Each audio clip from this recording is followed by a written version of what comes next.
नमस्ते, स्वागत है आप सभी का। आज पुनः आगे बढ़ते हुए बात करेंगे कि कैसे हम अग्रसर हो सतयुग की तरफ। अपने अनुभवों को फिर से हम आप सभी से बांटना चाहेंगे, जो हम सबको मिलकर सतयुग की तरफ ले जाएगा। आज हम बात करेंगे सत्यनिष्ठ के बारे में।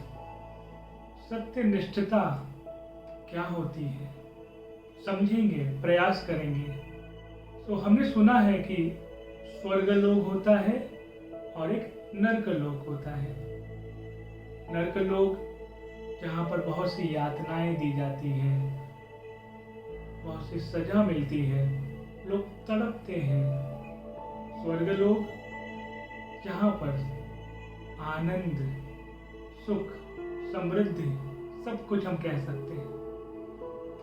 तो इसे सिर्फ एक दृश्य के हिसाब से समझें, समझने के हिसाब से एक दृश्य दे अगर, केवल समझने के लिए, तो नरकलोक जहाँ पे खंडहर है, टूटे फूटे रास्ते हैं, एक ऐसा देश जहाँ पे कोई भी सुविधा ठीक तरह से उपलब्ध नहीं है।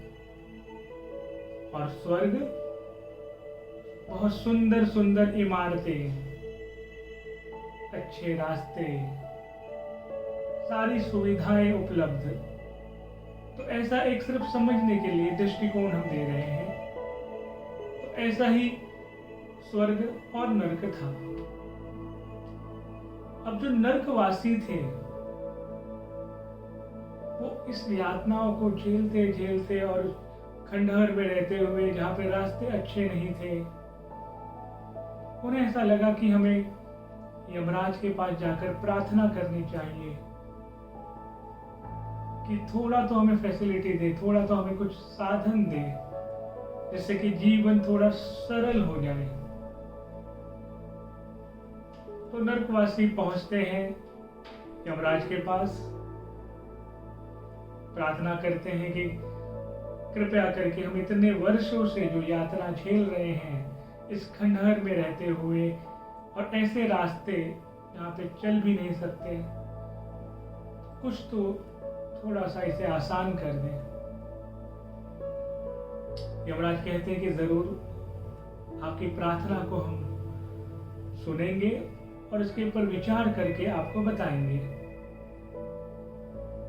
यमराज फिर चित्रगुप्त जी से सलाह करते हैं कि क्या किया जाए, और सलाह करने के बाद एक सुझाव आता है।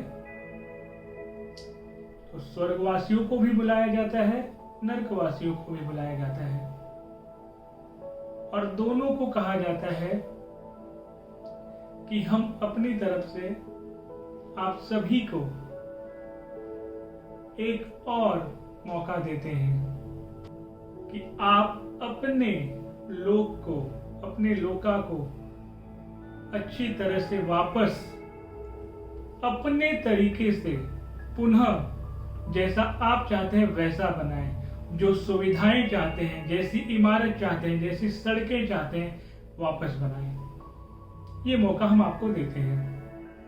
दोनों खुश होते हैं, कहते हैं जरूर ये तो अच्छा हो गया। ज्यादा खुशी तो नरकवासियों को होता है कि हम उन्हें वापस से अपने हिसाब से, अपने तरीके से नरक को बनाने का मौका मिलता है।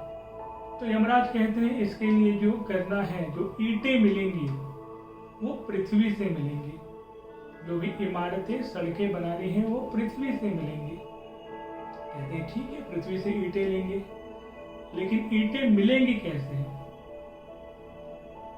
वो चित्रगुप्त जी समझाते हैं कि जब भी पृथ्वी पर कोई एक सत्य कहेगा तो एक ईंटें मिलेंगी, और जब भी कोई असत्य कहेगा, झूठ कहेगा, तो एक ईंटें मिलेंगी। तो सत्य का एक ईंट, असत्य का एक ईंट, ऐसे दो अलग अलग ईंटें हैं। तो आपको चयन करना है। नरकवासी कहते हैं कि हम प्रार्थना लेकर आए थे, इसलिए चयन करने का मौका हमें पहले दिया जाए। चित्रगुप्त जी कहते हैं जरूर। नरकवासी डिस्कस करते हैं, आपस में विचार विमर्श करते हैं और वे जानते हैं कि पृथ्वी पर सबसे ज्यादा असत्य कहा जाता है। इसलिए उन्हें लगा कि हमें अगर भव्य कुछ निर्माण करना है तो हमें ज्यादा ईंटें लगेंगी, तो क्यों ना असत्य वाली ईंटें ले लें, क्योंकि वो ज्यादा मिलेगा, अधिक मिलेगा। तो नरकवासी कहते हैं कि हम असत्य की ईंट लेना चाहेंगे। स्वर्गवासी खुशी खुशी सत्य की ईंट स्वीकारते हैं। वो कहते हैं कि हमें अगर पहले चयन मिलता तो हम भी सत्य की ईंट चुनते थे, तो इसलिए हम प्रसन्न हैं, खुश हैं कि हमें सत्य की ईंटें मिलेंगी। और हम सब जानते हैं कि पृथ्वी पर असत्य का बोलबाला है, सबसे ज्यादा असत्य कहा जाता है। तो असत्य की ईंटें कंटिन्यूसली, लगातार, बहुत जल्दी जल्दी नरकवासियों को मिलने लगे और बहुत ही कम, धीरे धीरे, आराम से स्वर्गवासियों को 1, 2, 3, 4, 10 ऐसे करके ईंटें मिलने लगी।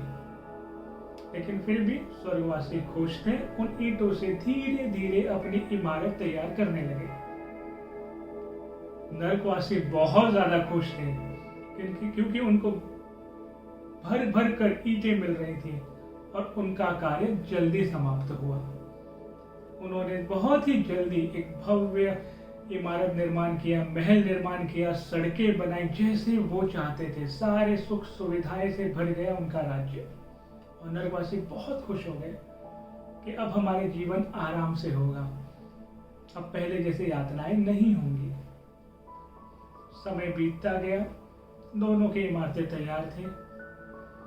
बीतते बीतते समय में धीरे धीरे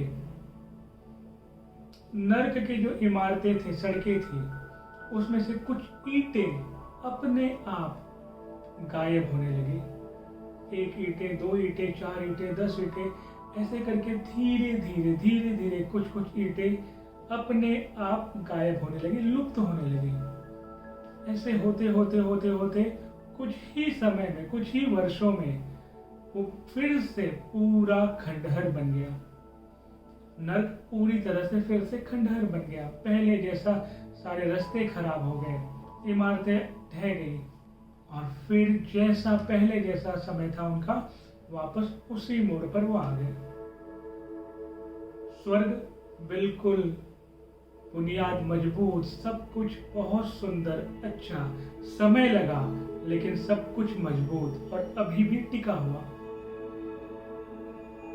अब नरकवासी समझ नहीं पा रहे कि क्या गलती हुआ। उन्होंने तो पूरी मेहनत से सारी चीजें बनाई, फिर कैसे सब ढह गया, फिर सब कैसे गिर गया। अब नरकवासी फिर से पहुंचते हैं यमराज के पास, कहते हैं कि ये वापस हमें उस यात्रा में वापस हमें हमारी सारी सुविधाएं छीन गई। यमराज कहते हैं चित्रगुप्त जी आपको बता सकते हैं। चित्रगुप्त जी कहते हैं क्योंकि आप लोगों ने चयन किया था झूठ की ईंटों का, असत्य की ईंटों का, तो असत्य जब तक धरती पर था, जैसे ही वो असत्य पकड़ा गया, झूठ पे से पर्दा उठा, वो ईंटें गायब हो गई। क्योंकि झूठ अधिक समय तक नहीं टिकता है, उसका जो समय होता है बहुत ही लिमिटेड होता है, सीमित होता है। जो ही पकड़ा गया वो झूठ खत्म हो गया। और जैसे ही पृथ्वी लोक पर झूठ वो खत्म हुआ, आपकी ईंटें यहाँ पे लुप्त हो गई, इसलिए आप सब वापस से उस खंडहर में हो गए। तो सदैव याद रखें, झूठ की बुनियाद अधिक समय तक नहीं रहती है, झूठ अधिक समय तक नहीं टिक सकता है। शुरुआत में आपको खुशी दे सकता है, शुरुआत में आप झूठ की बुनियाद पर बहुत कुछ तैयार कर सकते हैं, लेकिन वो भीतर से खोखला ही होता है। और एक ऐसा समय आता है जहाँ पे सत्य ही स्थापित होगा। और ये जो सतयुग की हम बात कर रहे हैं, इस सतयुग में सत्य का बोलबाला होगा, सत्य ही आधार स्तंभ होगा, सत्य को ही लोग मानेंगे, है ना? तो आज हम सोचें अपने जीवन में हम कहाँ पर खड़े हैं, हमारी बुनियाद किस पर टिकी हुई है, सत्य पर या असत्य पर। सत्य पर है तो आप दृढ़ हैं, अटल हैं, आपकी बुनियाद बहुत बहुत ज्यादा स्ट्रांग है। असत्य आपको क्षणिक खुशी दे सकता है, थोड़े समय के लिए आप बहुत कुछ प्राप्त कर सकते हैं, लेकिन यह एक दिन गिरेगा ही गिरेगा। तो इस सतयुग की राह में हमें सत्य को धारण करना है, सत्य को स्वीकार करना है। बहुत से लोग कहेंगे कि हमारा प्रोफेशन ही ऐसा है जहाँ पे असत्य चलता है। तो एक चीज हम समझें कि सत्य क्या है और असत्य क्या है, इस पर हम बारीकी से सोचें। आप भले ही अपने प्रोफेशन में जैसे भी कार्य करते हो, लेकिन उसे सत्य निष्ठा से, ईमानदारी से अपने हृदय में स्वीकार करें। उसे अच्छा या बुरा इस जजमेंट में न जाते हुए आप यह देखें कि क्या उसे पूरी ईमानदारी से, पूरे सत्य निष्ठता से अपने आराध्य के सामने या स्वयं के सामने उसे स्वीकारते हैं। स्वयं से ना भागें, आपके हर एक कर्मों को सिर्फ स्वीकारें, तो आपको समझेगा कि सत्य और असत्य क्या है। तब आप अपने प्रोफेशन में हर एक कार्य को समझेंगे, सीखेंगे।